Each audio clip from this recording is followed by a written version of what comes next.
El objetivo del teorema de Thevenin es obtener un circuito equivalente de cualquier circuito, ¿sí?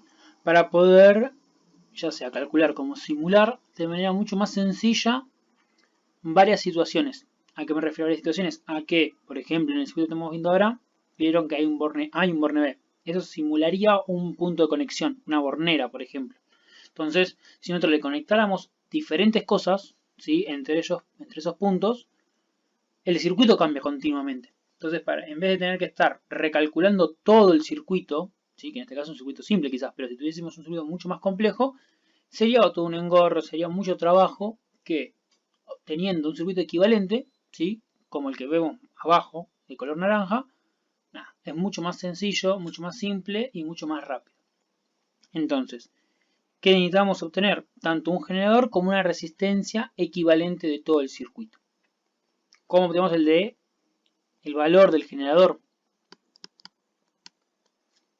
De la siguiente manera, es como si yo agarrara un tester, literalmente hablando, y midiera entre los extremos. Es decir, esta diferencia de potencial. ¿Pero qué ocurre? ¿Circula corriente por R3? No. ¿Por qué? Porque un extremo sí está conectado a R1 y R2, pero el otro está conectado a este borne A que está al aire. Quiere decir que toda la corriente que viene circulando por R1, cuando llega al nodo, va a doblar y se va a ir toda para R2. Quiere decir que por R3 no circula corriente, no hay caída de tensión. Es decir que mi B de Thevenin va a ser literalmente BR2. Donde, ¿sí? Para obtenerla, ¿qué hago? Calculo la I total y luego BR2. Si ustedes hacen las cuentas, la I total va a ser igual a 10 volt sobre la suma de R1 y R2. Es decir, que la I total es de 400 mA. Por ende, BR2 es el valor de R2, 5 ohm, por estos 400 mA, me termina dando 2 volts. Quiere decir que mi B de Thevenin es igual a 2 volts. Perfecto. Ahora, ¿qué nos falta averiguar? La R de Thevenin. Que para ello, lo que tenemos que hacer es, así como para superposición teníamos que quedarnos con una sola fuente y el resto las pasivamos, las convertimos en cable, acá lo vamos a hacer con todas las fuentes que llega a ver en el circuito.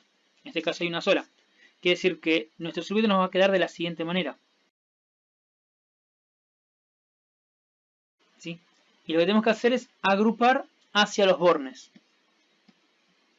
Ustedes en cualquier circuito de ley de Ohm, ¿qué hacía? Agrupar en el punto más lejano de la fuente hacia la fuente para obtener la R total. Acá lo que vamos a hacer es al revés.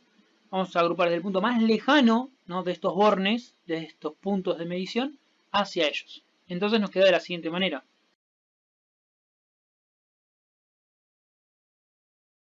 Entonces la R de Thevenin nos termina quedando 14 ohm. Listo. Ahí ya terminamos el teorema de Thevenin. El teorema de Norton, a diferencia del teorema de Thevenin, lo que plantea es un circuito equivalente de corriente, que es el que se ve abajo, ¿sí? donde el generador de corriente, justamente se dibuja la flechita para indicar hacia dónde va a circular esa corriente, y tiene en paralelo una resistencia llamada la R de Norton, que el proceso por el cómo se calcula la R de Norton es idéntico al de Thevenin, es decir que van a valer exactamente lo mismo.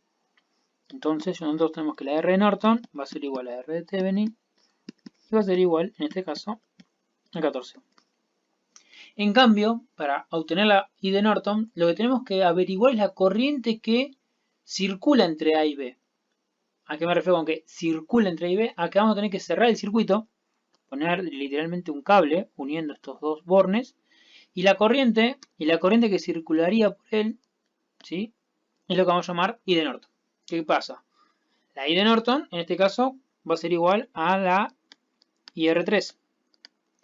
Ya tenemos una gran diferencia con respecto al circuito que nos quedaba para obtener la B de Thevenin, donde R3 la descartábamos ya que no circula corriente. Acá, al cerrar el circuito, sí circula corriente por esa resistencia.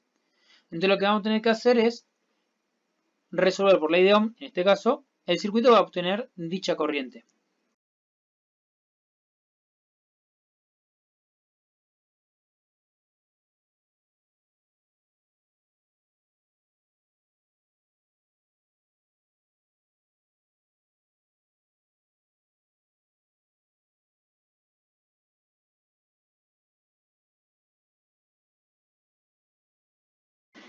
Muy bien, entonces, yo cuando llego al valor de BR3, muy bien, entonces cuando yo llego al valor de BR3 voy a poder calcular mi IR3, es decir, mi I de Norton, donde me queda que la IR3 es igual a BR3 sobre R3, que me termina quedando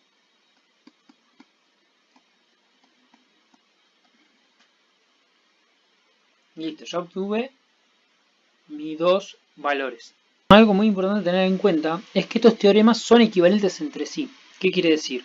Que yo puedo transformar uno en otro, lo cual vamos a usar mucho para aplicar Norton. En vez de tener que estar recalculando un montón, ¿sí?, de veces el circuito para ir obteniendo, porque en el circuito donde yo les planteo que lo apliquen los teoremas en diferentes puntos, hay que estar rearmando el circuito muchas veces. Entonces, aplicando estas ecuaciones que vamos a ver ahora, vamos a poder obtener nuestra I de Norton y la R de Norton con completa facilidad y sin tener que complicarnos la existencia. Partiendo desde ya lo básico que habíamos dicho a la hora del teorema de Norton, de que Rn es igual a R de Thevenin. Es igual a R de Thevenin. Entonces nos queda ver cómo se relacionan la B de Thevenin con la I de Norton. El ejemplo más fácil, ¿cuál es? Si a Norton le aplicáramos el teorema de Thevenin, ocurriría lo siguiente, donde yo aquí tendría mi B de Thevenin, ¿sí? ¿Qué es? BRN, BR de Norton. ¿Y qué corriente circula por Rn? I y N. Pues es un circuito único donde hay una resistencia en paralelo a una resistencia. Hay una resistencia en paralelo, o mejor dicho en este caso, es un circuito donde existe solamente una resistencia en serie a un generador. Porque no circula nada por A y B cuando aplicamos Thevenin. Quiere decir que es literalmente IN por Rn. En cambio, si yo aplicara Norton en el de Thevenin, cierro el circuito y averiguo IN, ¿qué ocurre? ¿IN qué es? P de Thevenin sobre R de Thevenin.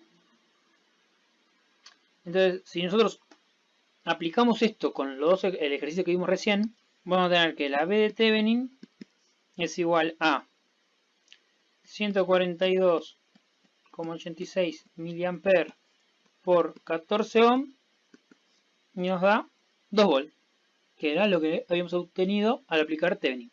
En cambio, si hacemos el proceso inverso, tenemos que IN es igual a B de Thevenin, que nos había dado 2 volt dividido 14 ohm. Y nos va a dar exactamente 142,86 mA.